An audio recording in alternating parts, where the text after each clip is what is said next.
All right. Well, the New York Knickerbockers, those boys that play on 34th Street in between 7th and 8th Ave at Madison Square Garden, you might have heard of it. Essentially traded two lottery picks last night. They traded the 11th pick and then attached Jalen Duran to Kemba Walker in a salary dump for the Pistons, which, is a haul for them. Um, Allegedly, these picks were traded to acquire cap space to offer Jalen Brunson, who, you may have heard his dad was hired by the Knicks. Leon Rose used to be his agent. Leon Rose, since becoming the GM of the Knicks, Leon Rose's son is now Jalen Brunson's agent. So there's a lot of things going on there that maybe Jalen, if this was kind of what was going on, you could have gave us a discount. We didn't have to do all of that.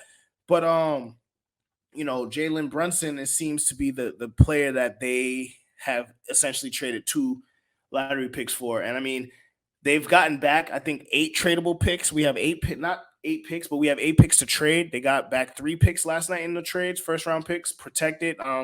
Nobody really knows where they'll convey, and I'm not trying to get into that. They're still tradable pieces right now. So, looking like Jalen Brunson's on the horizon, do you see them being able to move any of these picks for anybody worth a damn? Oh man, the fucking Knicks, man. Yeah, so first of all, let's just start here. This is 2 years in a row that they kind of just bailed on their first round pick.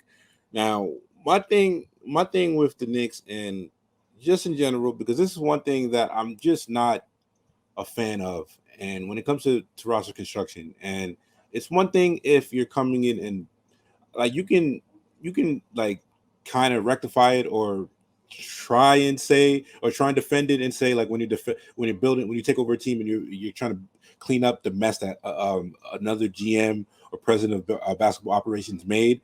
But the Knicks had they like Leon Rose, all those guys, worldwide rest, whoever's calling the shots, in for the Knicks, they had control of this team last year.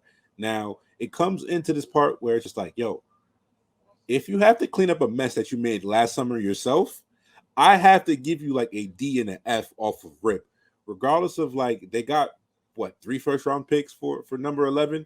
Like you can make the value argument on that side there first. You can say, okay, cool, yeah, they got 3 first round picks. You want to defend it in a vacuum?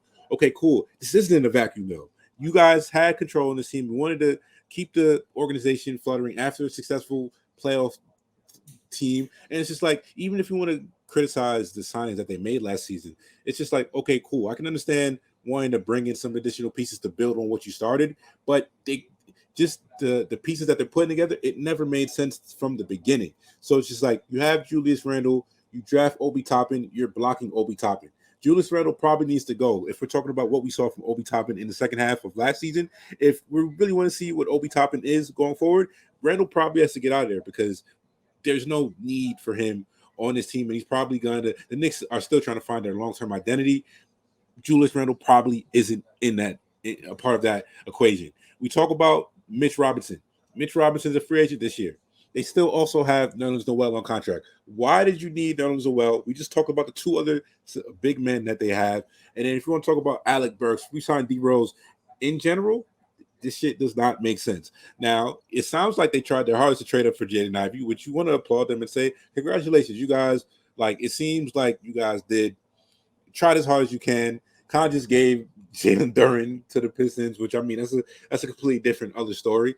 But in general, it's just like, what are we doing here? Now, if we talk about what needs to happen long term with the Knicks, it's also like you still have to unload a couple of these guys. They traded away basically, what was it, like 4 first round picks to get off of Kemba Walker. I mean, second round picks to get off of Kemba Walker. So it's just like the pieces in general don't make sense. Now, trading away these picks to like go for Jalen Brunson, is Jalen Brunson the missing piece for this next team? He's not. And I'm a huge Jalen Brunson fan, but we're still talking about an undersized guard here who like, and I'm a huge Jalen Brunson fan. I can understand the appeal if you had to trade like 3, 4 first round picks to trade up for a guy like Jaden Ivey. Jalen Brunson is also like 26, going on probably 27 at this point.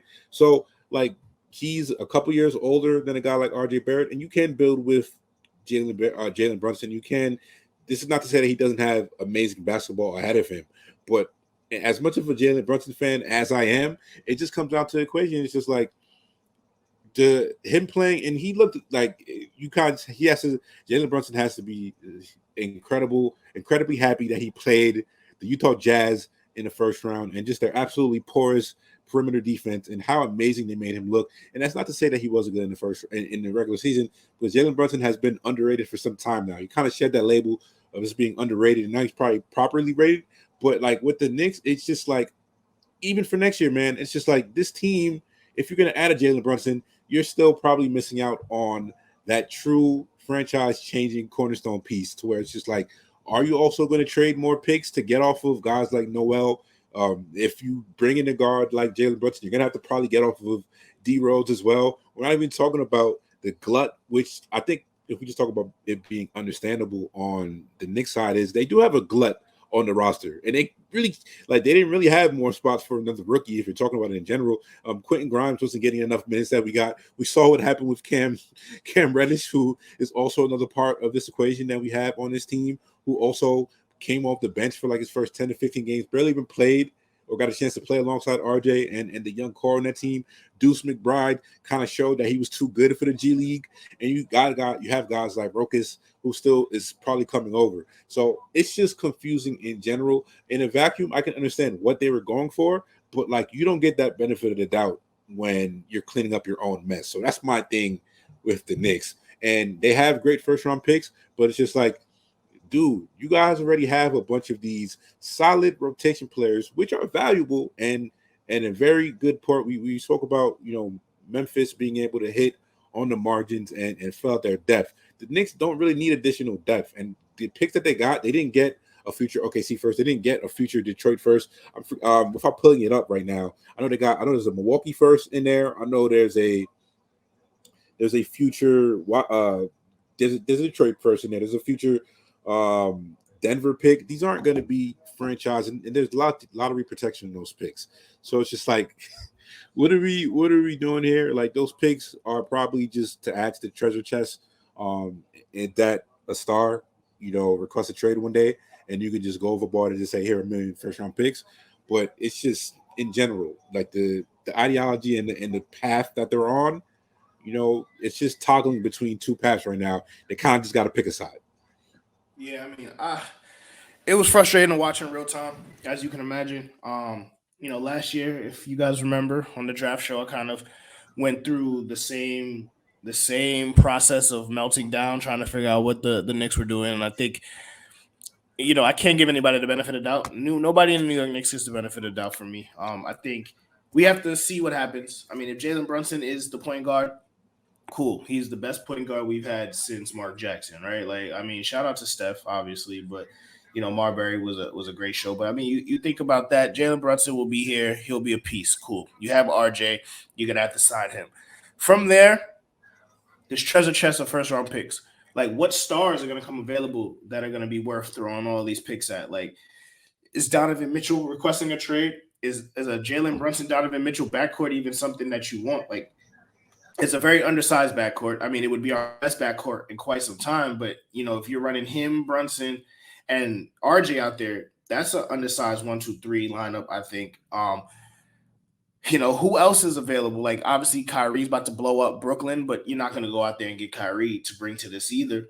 And that would be the next thing to do: bring him over from Brooklyn, and now Kyrie's at the Garden. So I'm trying to make peace with that, and hopefully that doesn't happen, because if we're running Brunson, Kyrie lineups, explosive for sure. But it's not something I need to see long term. And then in terms of Julius Randle, if you're not trading Julius Randle, you have to get a point guard to run the show, because he cannot be the person running the team. We saw it worked in that bubble year or the year after the bubble. And next year, once the scouting report was out, he can't pass out of a double team. So his efficiency and everything sank back. It didn't even regress to the mean. Like, he plummeted last year. And I think we need somebody on this team. We've always needed a point guard, but we need somebody that's going to run this team and run the offense. So if you're going with Julius Randle, you have to have a bona fide point guard on this team. So I understand that, and they seem content with running it back with him.